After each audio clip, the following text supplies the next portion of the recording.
updates for you around the league. Anthony Davis out, and James Harden looking for an update on him as well. And he is officially out. So James Harden, riding that 30-plus point streak in 32 consecutive games. He's out against the Golden State Warriors. Anthony Davis out against the Los Angeles Lakers. Speaking of which, here's head coach Alvin Gentry on playing without Anthony Davis against the Lakers. With all the drama that's gone on between these two teams, do you need to say anything to the locker room in terms of keeping them focused and keeping the emotions out of tonight? Heck no. I mean, it's just a regular season game.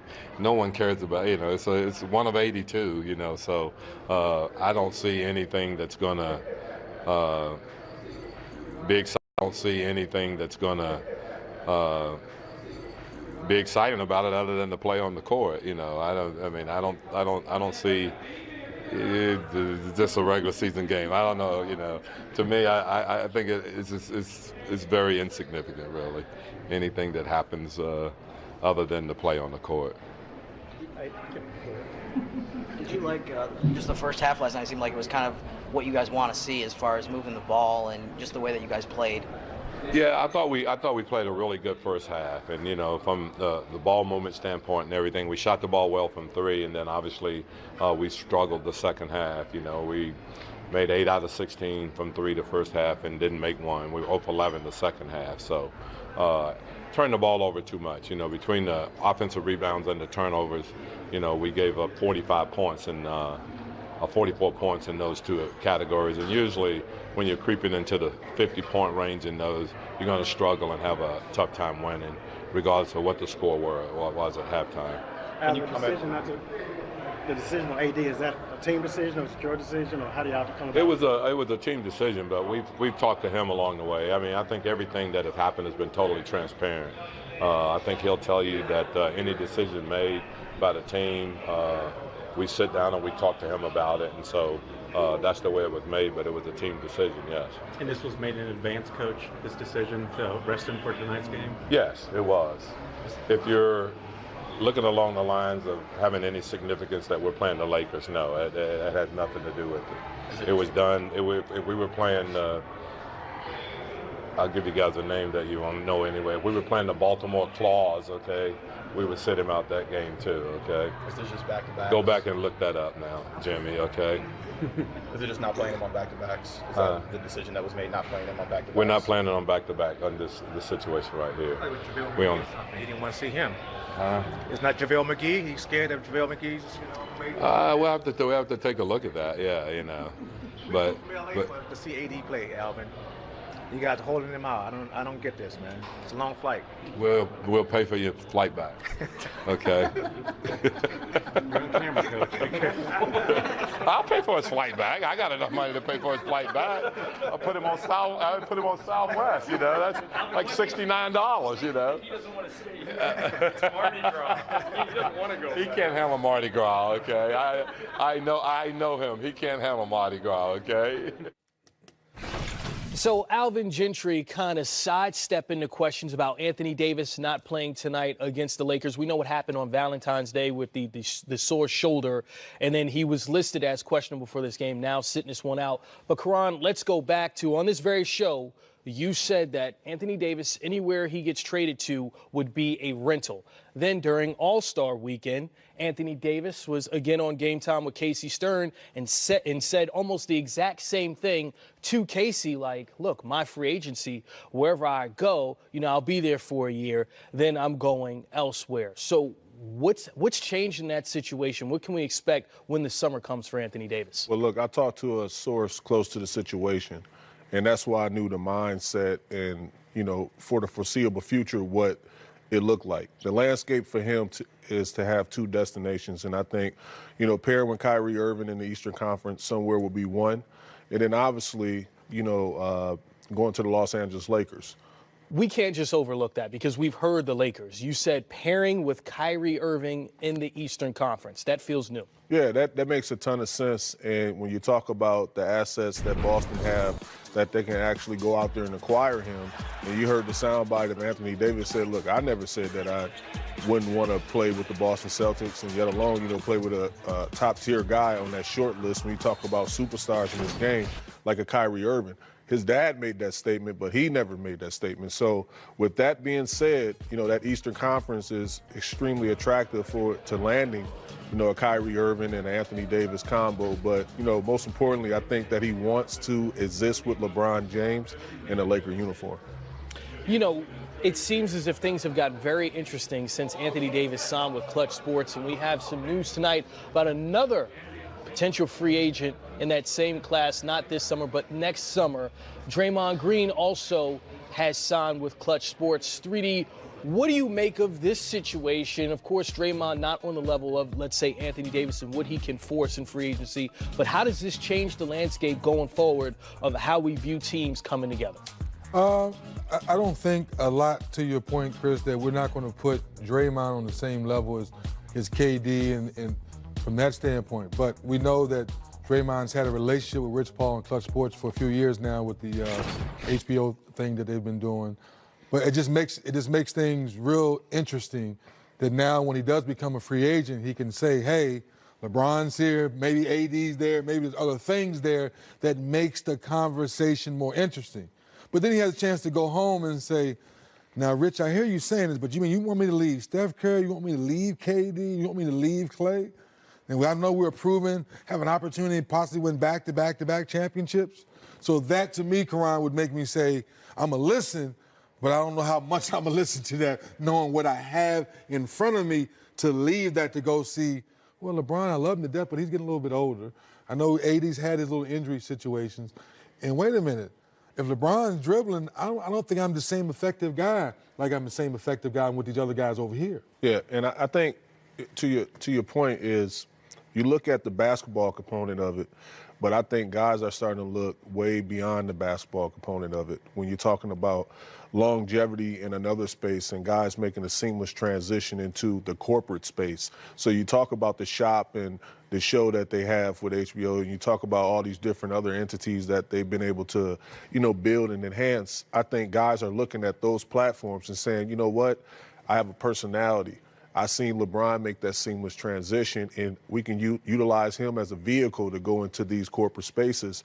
And I think that's the sales pitch that Rich is bringing, and it's real. Because seeing is believing. Like, you see the real sales pitch, and guys are starting to believe in that, and I think it's great. Speaking of which, first things first, you have to handle business on the basketball court. LeBron James and the Lakers able to get back to 500 with their comeback victory against the Houston Rockets. Here's Luke Walton ahead of tonight's game against the Pelicans. Hey, Luke, when you watch the tape from the difference in the first half and the second half and just the small lineup working from the last game, what are the things that you think are most sustainable from that as you now push towards these final games? The effort, the edge we were playing with, the togetherness, those are things that when we've been good this year have been a constant for us. Lineup-wise, do you like how the starting lineup has been playing generally with this new group, and what are the things that kind of make it distinct in the way the NBA is now? Say the last part Just of that? What do you think the things are that makes that group distinct, with how big it is, and sort of what does that enable you to do with the starting lineup? Well, yeah, we like the size of it for sure. Reggie, he hit some more threes for us last game, but getting that knockdown shooter out there is helpful. And then the lineups they'll change as the season goes and as the games go. And like I tell our guys all the time, it doesn't matter who starts. It's go out there and play well, and you'll be in at the end of the game, or you'll help the team win. And that's the more important, the important thing than who's in the starting lineup. How different is prepping for New Orleans when you know that Davis isn't going to play like tonight?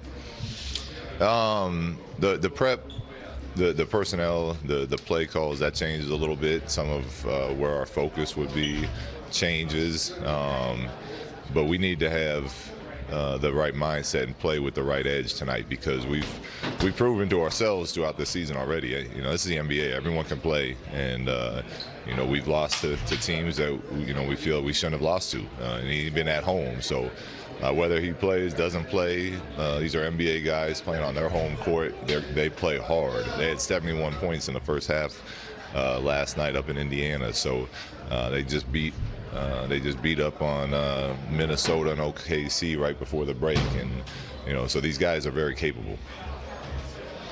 You all have hard jobs coaching in this league, but have you thought about what Alvin, how his season has gone since the trade deadline, or leading up to the trade deadline, how the season has changed completely? Alvin's a good friend of mine. I want him to succeed, but we have a lot going on that my focus is on our guys and what we need to do to try to get to where we want to go. What they need to do to get to where they want to go. It's going to be a tough road ahead. Lakers 29-29 on the season. They're behind the Clippers, the Kings, Spurs, Jazz, all kind of lumped in there trying to fight for that final seed out west. Not going to be an easy road with 24 games left. 3D, what do you see? Well, we know the Clippers, Tough Juice, made their last trade to kind of maybe limp their way out of the playoffs, but unfortunately guys like Montrezl Harrell and them, they're playing solid basketball. They don't know how to play one way. But let's face it, the Kings really want to get in, and the Lakers really want to get in. Now, how that unfolds remains to be seen, because you're saying to yourself, does LeBron have enough? Well, he had his little break. He's already said he's going into playoff mode. But are the guys around him ready for playoff LeBron? Are you ready to make those shots? I saw the other night where they struggled in the first half of making shots, and they finally made some shots in the fourth quarter. Defensively, they got the stops they needed. But now, what is that magical number now with 24, 25 games left? Is it 16 wins? Is it 17 wins? You almost have to play mistake-free basketball as you finish up the season, knowing you have a young Sacramento team like, we really want to get in. And I give Steve Ballmer, the owner, a lot of credit. Was here the other night saying, I want to make the playoffs. I want to make the playoffs. I don't care about that projected first-round draft pick. But deep down inside, he cares. Yeah, he cares. And like you said, 3D, like the margin of error is so slim. And you look at, the fifth spot with 25 losses, because the loss column is extremely important when you're thinking about the playoff race. And then the Lakers being 10th at 29 losses, and you said, 24 games remaining, this being one of them, that number will roughly be 16 to 17 wins. And LeBron is all in, he's activated, and I feel like they have the core nucleus, but they can't afford any injuries. Right. And that's the thing that's been their Achilles heel all season long. No pun intended when I mentioned Achilles heel, but, it's just been that situation where Rondo, he's available, he goes out. LeBron being injured for the first time in his long career. Alonzo Ball still not available. Brandon Ingram coming in and out with ankle injuries and little knick-knack things that's lingering. So those guys need to be available for them to make a strong push. Well, you mentioned Brandon Ingram, and I think of Reggie Bullock as well, who's coming in providing outside shooting. Look, Reggie Bullock, 7 for 14 in his last 2 games. He's only played 4 games with the Lakers. And Brandon Ingram averaging career highs in points and field goal percentage. Is that enough? Chris, let me ask you, what if we traded you to the NFL Network tomorrow, and you had to learn all the NFL players? I see what you're saying. You see what I'm saying? Yeah. As much as I love Reggie Bullock, he's a professional, tough juice, but it's hard to come in and learn to play with LeBron overnight. You know what I'm saying? So, look, that's what we're asking him. And yes, he can shoot. Yes, he's going to play hard. He's going to do all the things they need to do. But we're talking about LeBron. When LeBron says, I'm going into playoff mode, it's a totally different mode. You have to shoot better, pay attention to detail. Everybody has to help the helper, every little thing. Because after last year, if I'm not mistaken, it's the worst positions ever had. He had the 4th seed. They went all the way to the finals. All those other years, he was 1st, 2nd. So now he's asking LeBron to come from 8th or 7th in the Western Conference with a team that's never been there before. We're asking a lot. So that's why I'm saying, are these young guys really, really locked in and understanding when he says playoff mode and what that really means? Well, looking at a guy with acquiring Reggie Bullock, I feel like he's the addition, or one of the additions that's desperately needed for this Lakers team, because he's capable of making shots. So all he has to do is line up on that perimeter and spot up and be available and ready to catch and shoot. And I think that he's going to provide more real estate for LeBron to go downhill, penetrate in the paint, Rondo, Brandon Ingram to get into there and mix it up, play the in-between game. And if he's able to do that consistently and defend, they have a realistic shot at, pushing the 7 to 8 spot. Certainly a lot going on with the Lakers and